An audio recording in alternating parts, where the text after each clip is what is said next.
Joining me right now on Kumite TV is Bellator featherweight contender Janay Harding. What's going on, Janay? Nothing much. What's going on with you? Not much. I want to get it started with something that is hot right now or today. UFC London. Jorge Masvidal. He got a big win against Darren Till. After the hmm fight, he was doing an interview, and another fighter off the card, Leon Edwards, was walking by. He said some things. Jorge Masvidal put on a combination, and then a brawl ensued. What are your thoughts on like people talking trash to each other? And he said before the interview that someone's gonna eventually get hurt. Do you think that that's something that's gonna get worse and worse?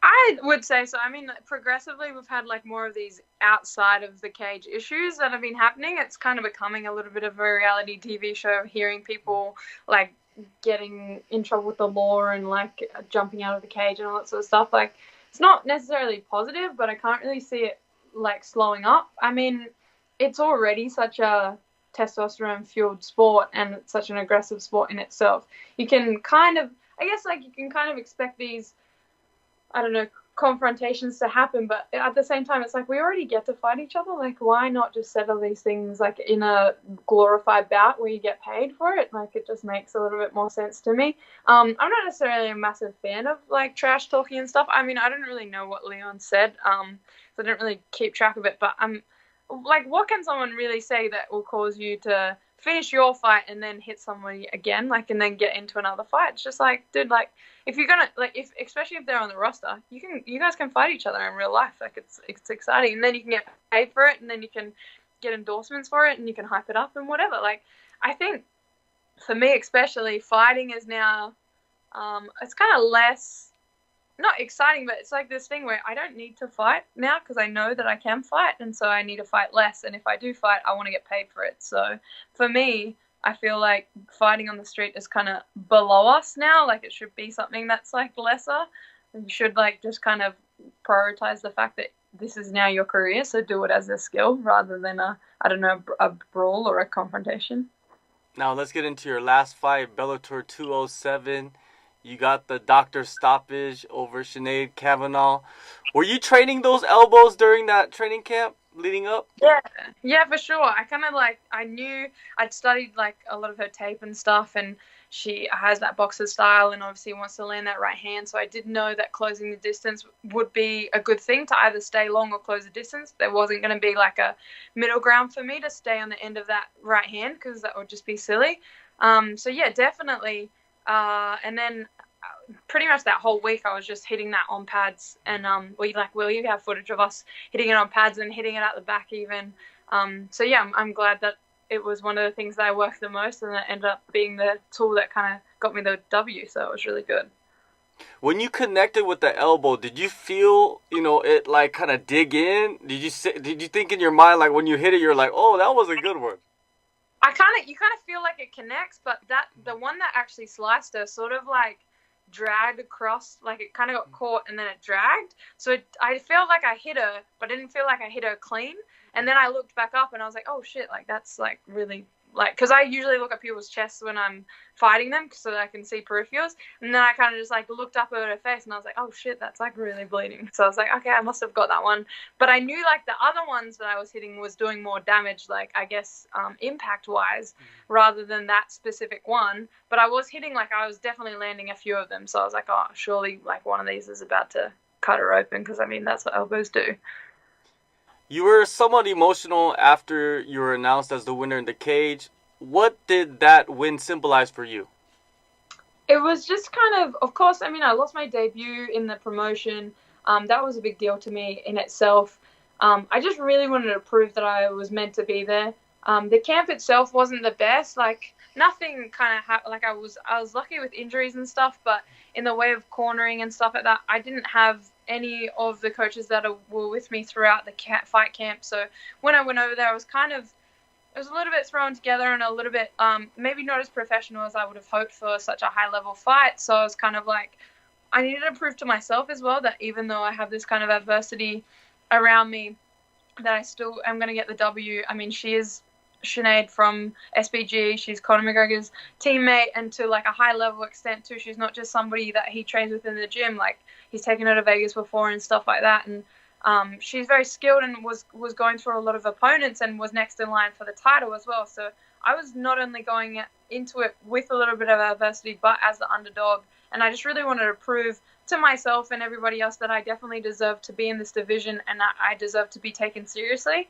And I think that really helped because, I mean, even though it was a doctor's stoppage, I felt like my striking in that first round was exactly how I wanted it to be. I was looking forward to a second round. I was ready for a second round. And I felt like I would have done even better in the second round because I would have been able to experiment more now that I'd gotten a few questions answered in what her reactions were and some stuff. So yeah, it was just kind of a whole lot of stuff. I was like, man, I just felt good in myself that I did what I wanted to do and I got the win and I deserved it. So basically you got rid of that smidge of doubt in your mind after your debut. Yeah, I did, yeah.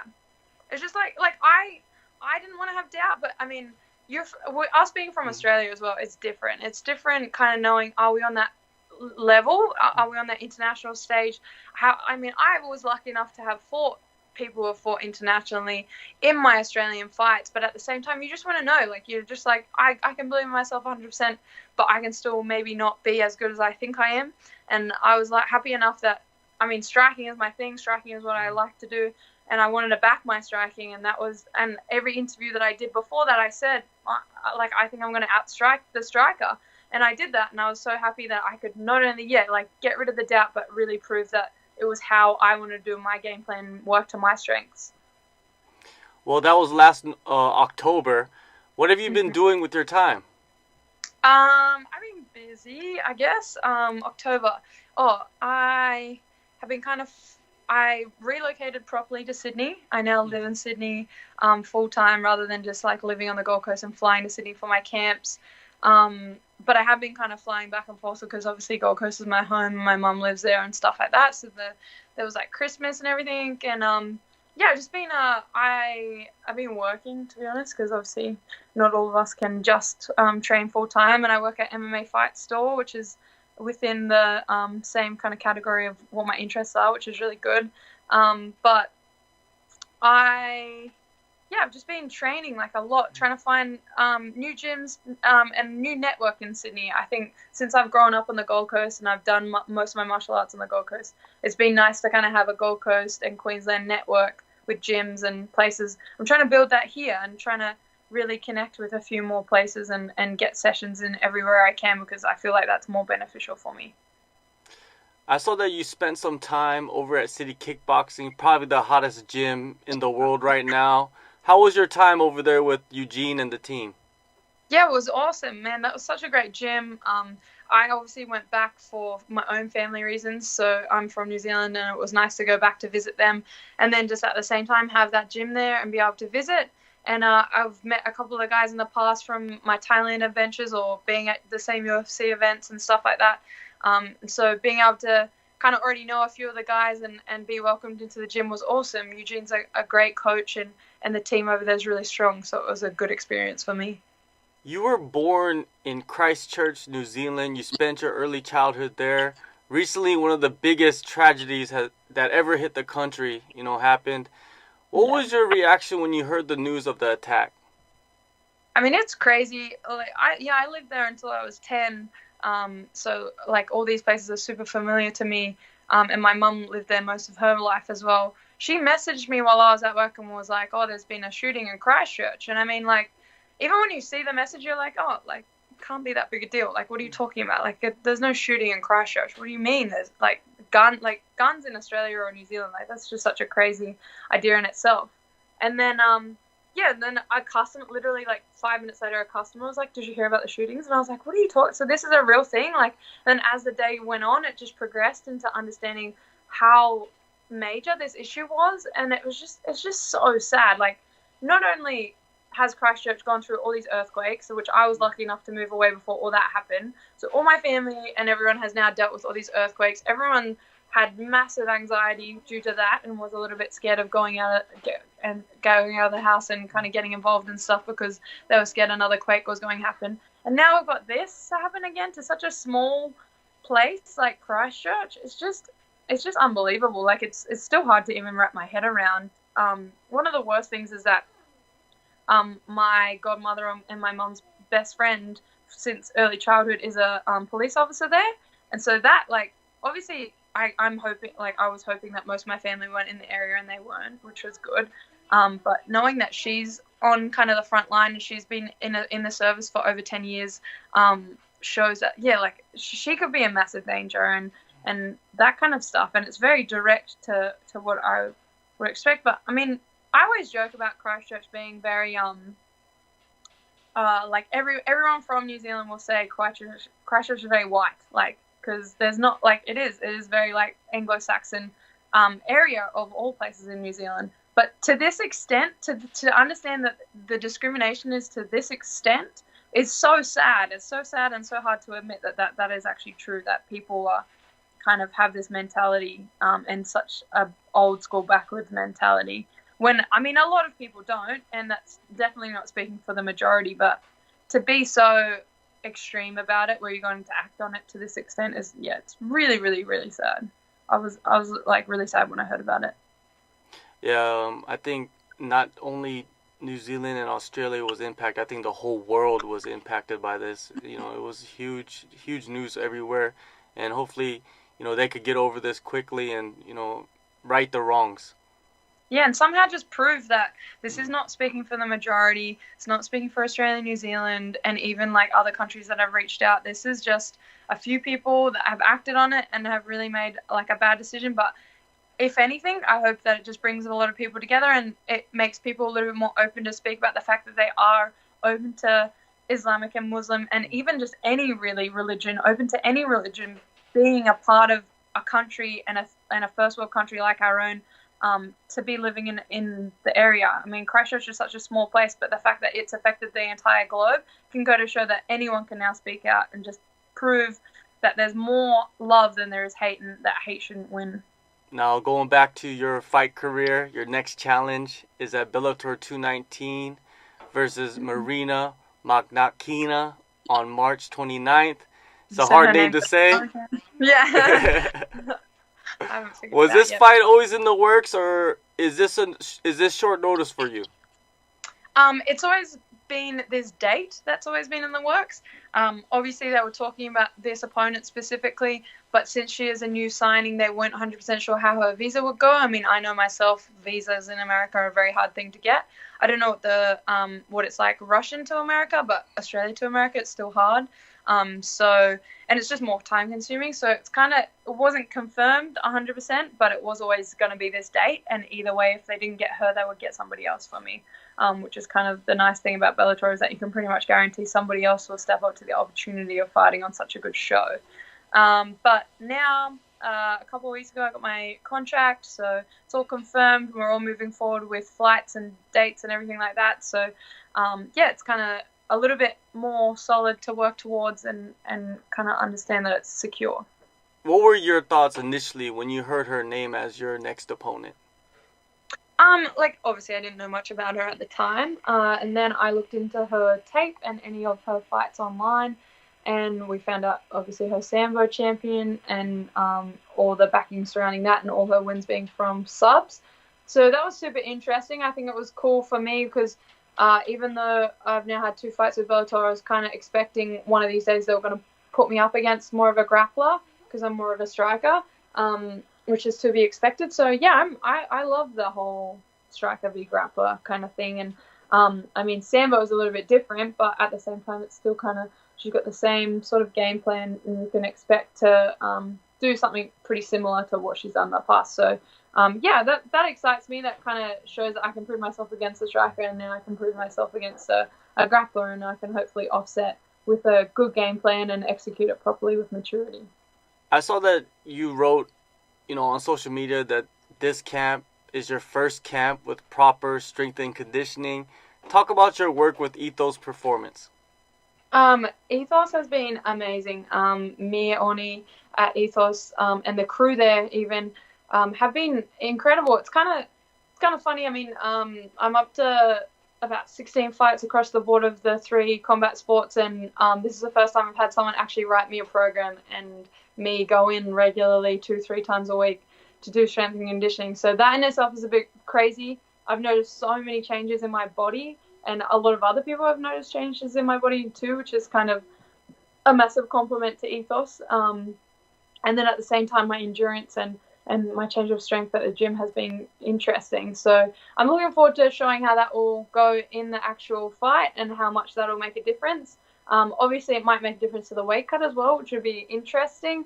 But just having this new dynamic on board has been so positive for my mental state as well. It's just been nice knowing I've got this added kind of secret weapon that I've been harboring for the last few months, and something that I've definitely been, as much as I am consistent with all of my training, I've definitely been consistent with this strength and conditioning for the last few months, even before I even got the call up for this fight. So it's nice to see that that'll make a cool improvement into this fight coming up. Just like most, top level athletes, top level fighters, you work at multiple camps, multiple, gyms. Where are you training right now? At the moment, I'm doing a lot of my training in Smeaton Grange area. So I've got my MMA and sparring and jiu-jitsu mainly at Triple X Fight Academy. And then I'm also doing a lot of boxing under Anthony Redwood in the Grange High Performance, old school boxing. So that's been really positive. I mean, as much as I'm jumping around, everyone's kind of proficient in their field. So it's been positive to work on these individual aspects and then put them all together kind of at Smeaton Grange and the Triple X Academy. And then having the strength and conditioning at Ethos as well has been pretty much just ensuring that I'm doing at least 2 sessions a day. And that's been so nice. Obviously, everything else I can control, like road work and pool sessions and stuff like that. And then I've been able to spar at different gyms in Sydney, which has been another added bonus. Meeting new coaches and having new opinions on board has also been really good. And so, yeah, from that, it's gone from kind of having everything under the one roof to moving around, but it's been just as positive, I feel. Are there any particular training partners you're working with? Yeah, definitely. One of my main training partners is Aiden Maruki, who's a jiu-jitsu brown belt, but should have been a black belt like over a year ago. He's probably my most consistent because we train at all the same places, and so he's made a massive difference. Like his experience, he's like one of those people that's on the Australian scene, but has competed internationally in both jiu-jitsu and MMA. So it's kind of like one of those things that I'm lucky enough to have him accessible to me and to ask him any questions, and him notice things in my striking, not just jiu-jitsu. And then being against a grappler, I can be like, okay, she obviously likes the scramble, likes these submissions. How should we work to defend them? Blah, blah, blah. And that's been like, yeah, really positive. At Triple X as well, there's Nathan Reddy, Caleb, and Zane is the head coach there, the Tough Smashers alumni. So that has been really good as well.